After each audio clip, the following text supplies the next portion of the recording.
America's national parks and vast wilderness areas.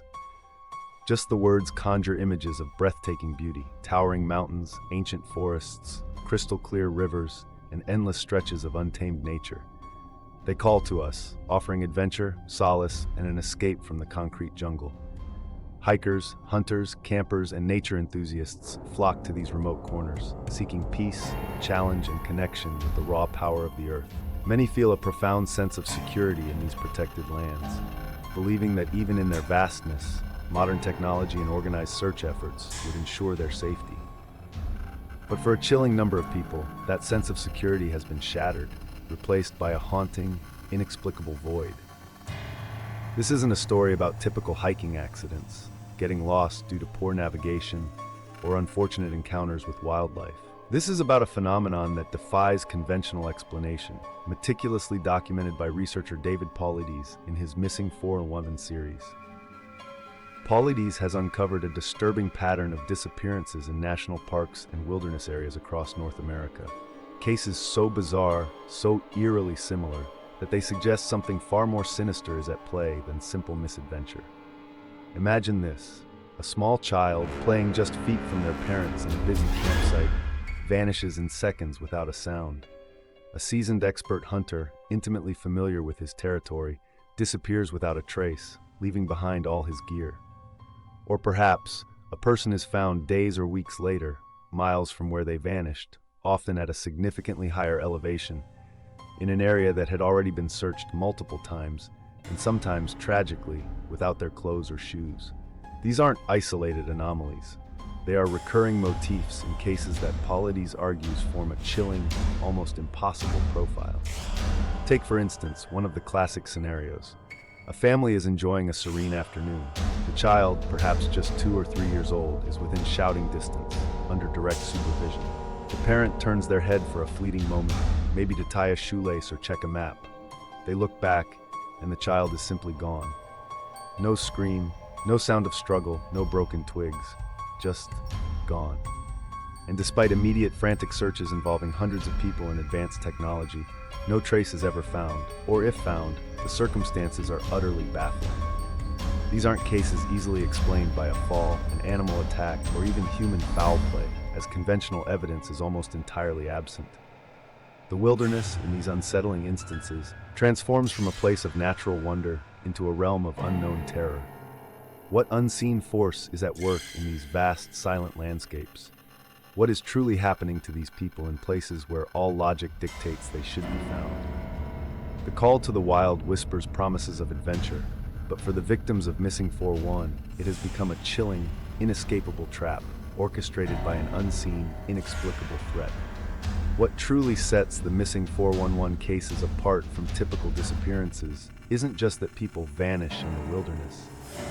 It's the uncanny, almost impossible patterns that emerge when you examine these incidents collectively. David Paulides and his researchers have meticulously identified a profile, a set of chilling commonalities that seem to defy all logic and conventional understanding, suggesting something far more strange and unsettling is at play. One of the most perplexing characteristics is the sudden, silent vanishing. People disappear without a trace, often from seemingly secure locations or within minutes of being seen. Imagine a small child like 2-year-old Dennis Martin, who vanished in the Great Smoky Mountains National Park in 1969 while his family watched him. He was there 1 second, gone the next, with no sound, no struggle, just an impossible void. This isn't someone wandering off. It's as if they simply ceased to exist in that moment. Another bizarre pattern involves unusual weather changes. In many cases, sudden, extreme shifts in weather conditions, like unexpected blizzards or dense fog, coincide precisely with the disappearance, making search efforts incredibly difficult. It's almost as if the environment itself is conspiring with the unknown force. Furthermore, there's a disturbing trend in the victims' attributes. A disproportionate number of those who vanish are highly experienced outdoorsmen, skilled hikers, or hunters intimately familiar with the terrain. Yet they disappear under circumstances that even a novice might survive. Conversely, many young children who go missing often have developmental conditions or are unable to verbalize what happened, making their disappearances even more heartbreakingly inexplicable. The behavior of search and rescue dogs in these cases is equally perplexing. Time and again, highly trained canine units capable of tracking scents for miles refuse to pick up a trail at the point of disappearance, or they act unusually, whining, barking at nothing, or showing extreme fear. It's as if an invisible barrier, or perhaps an unseen presence, actively repels them. Perhaps the most creepy and baffling pattern is how victims are sometimes found. When remains are discovered, they are often in impossible locations, miles from where they vanished, frequently at significantly higher elevations than the point of disappearance, or in areas that had already been meticulously searched multiple times by multiple teams. In some cases, the bodies are found partially clothed or entirely without shoes, despite the rugged terrain and harsh conditions. How could someone, especially a young child or an injured adult, traverse such distances, often uphill, without leaving a trace or being spotted, only to be found in an area previously cleared? These aren't isolated coincidences. These recurring bizarre details suggest something far more inexplicable than simple hiking accidents, animal attacks, or even human predators. The wilderness, in these unsettling instances, is not just a backdrop. It seems to be an active, mysterious participant in a phenomenon that continues to defy all rational explanation, leaving families with an agonizing void and the rest of us with a profound sense of dread. The recurring patterns in missing 401 cases, the sudden disappearances, the strange weather, the perplexing locations where victims are found, leave a gaping hole in conventional explanations. For seasoned search and rescue professionals, the lack of traditional evidence is perhaps the most unsettling aspect. There's an almost complete absence of typical indicators of foul play, animal attack, or even a struggle. No blood, no torn clothing, often no footprints beyond the point of disappearance. It's as if the individuals simply vanished into thin air, leaving behind only an agonizing void. This eerie absence of evidence gives rise to a profound sense of frustration, leading many to consider what lies beyond the realm of the explainable. Paulides' research points to unsettling observations, such as cases occurring in specific, almost hot zones or clusters of disappearances. These areas seem to have a disproportionate number of baffling vanishings, making the wilderness feel less like a random landscape and more like a place with sinister, localized anomalies.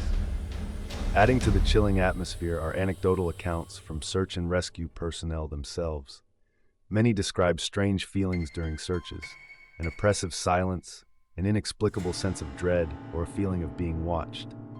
Some report bizarre incidents, like equipment malfunctions at critical moments, or canine dogs that suddenly refuse to track, whimpering or cowering, as if sensing an unseen, terrifying presence. These aren't official police reports, but personal testimonies from individuals who have spent countless hours immersed in the heart of these mysteries, adding a deeply unsettling layer to the phenomenon. Given the complete lack of rational explanations, the discourse surrounding missing 411 often ventures into the truly unthinkable.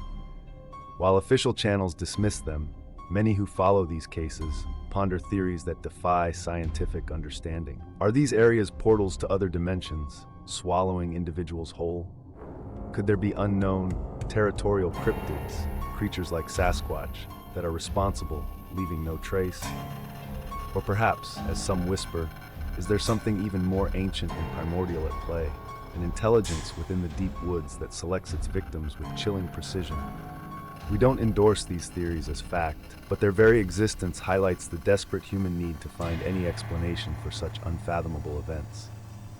For those who delve deep into these unexplained vanishings, the beauty of the wilderness takes on a new, creepy dimension. The serene forests and majestic mountains transform into places of hidden, ancient malevolence, where the laws of nature seem to bend, and the line between the natural and the truly strange, dark, and mysterious blurs. It's a profound sense of dread, the realization that some parts of our world hold secrets that humanity, with all its advancements, may never truly comprehend. When a loved one simply vanishes into the vastness of the wilderness, the nightmare for their family truly begins. Unlike a death where a body is recovered, the missing 401 phenomena leaves behind an agonizing void, a perpetual state of limbo. There's no funeral to plan, no grave to visit, and no traditional closure. Just an endless, haunting question. What happened? This unimaginable grief is compounded by the bizarre, inexplicable circumstances surrounding these cases, pushing families to the brink of despair. Often, these families find themselves battling against official classifications. Law enforcement, bound by conventional protocols, frequently categorizes these disappearances as typical accidents, unfortunate missteps, or even, in some controversial instances, as suicide or drug-related incidents. This happens even when the details defy logic, when an experienced hiker vanishes from a well-marked trail or a small child disappears from under direct supervision. This official dismissal, rooted in the inability to find conventional evidence, leaves families feeling unheard, their desperate pleas for a deeper investigation often unfulfilled. It's this profound lack of satisfying answers from official channels that drives many families into the embrace of independent researchers like David Paulides. They cling to the hope that someone, anyone, will acknowledge the strange, dark, and mysterious nature of their loved one's disappearance. Paulides' work, controversial as it may be, has provided a voice for these families, creating a community where their unique, baffling stories are shared and analyzed, offering a semblance of validation in their otherwise lonely search for truth. The psychological impact on those left behind is immense and enduring. Imagine living with the constant torment of not knowing. Every rustle of leaves, every distant siren, every news report about a found body, it rekindles a desperate, often false hope. The absence of a physical presence means the grieving process can never truly begin or end. Families are trapped in a purgatory of perpetual longing, forever searching for any scrap of information, forever battling the fear that something truly inexplicable, perhaps even malevolent, took their loved one. For these heartbroken families, the once beautiful wilderness transforms into a place of personal horror. The majestic mountains and serene forests now hold a sinister secret, forever guarding the fate of their vanished kin. The missing 411 phenomenon isn't just a collection of bizarre cases. It represents the unseen struggle of countless families, battling for answers against an unyielding mystery, their lives forever haunted by the silent, inexplicable void left by those who simply vanished from the wild. As we close the book on these baffling missing 401 cases, one stark reality remains. Despite years of meticulous research by David Paulides and countless theories ranging from the scientific to the truly outlandish, no single, concrete explanation universally accounts for the eerie patterns in these disappearances. The why behind people vanishing without a trace, often under the most impossible circumstances, continues to elude us, leaving a profound and unsettling void. Paulides' dedicated work has undeniably brought these cases into the public consciousness, creating a community of individuals fascinated by the unexplained. His tireless efforts have provided a voice for the forgotten, ensuring that these strange vanishings are not simply dismissed as mundane accidents. Regardless of one's skepticism or belief in his specific theories, the sheer volume of cases exhibiting these perplexing commonalities demands attention. What's perhaps most chilling is that these types of strange disappearances are not historical anomalies. They are not relics of a bygone era before advanced search technology. Instead, they continue to occur to this day, reminding us that the threat, whatever it may be, is ever present. Every year, new reports surface of individuals disappearing from national parks, forests, and remote wilderness areas under circumstances that echo the very patterns Paulides has documented for decades. This brings us back to the core fear that lies at the heart of the missing 411 phenomenon. An unseen predator, whether physical, environmental, or something truly beyond our current comprehension, seems to be operating in the vast, untamed wilderness. It's a shadow in the woods, a silent hunter, or perhaps an unfathomable force, selecting its victims with a chilling, inexplicable precision. The deep woods hold their secrets well. They are ancient, indifferent to human understanding, and in the case of missing 411, they are also terrifyingly effective at keeping what they take. So the next time you venture into the serene beauty of the wilderness, take a moment, appreciate its grandeur, but also remember the chilling stories of those who entered and simply never came back. Are these merely accidents, or is there something far more strange, dark, and mysterious lurking just beyond the tree line, waiting for the unwary? The truth, for now, remains hidden within the unending silence of the wild.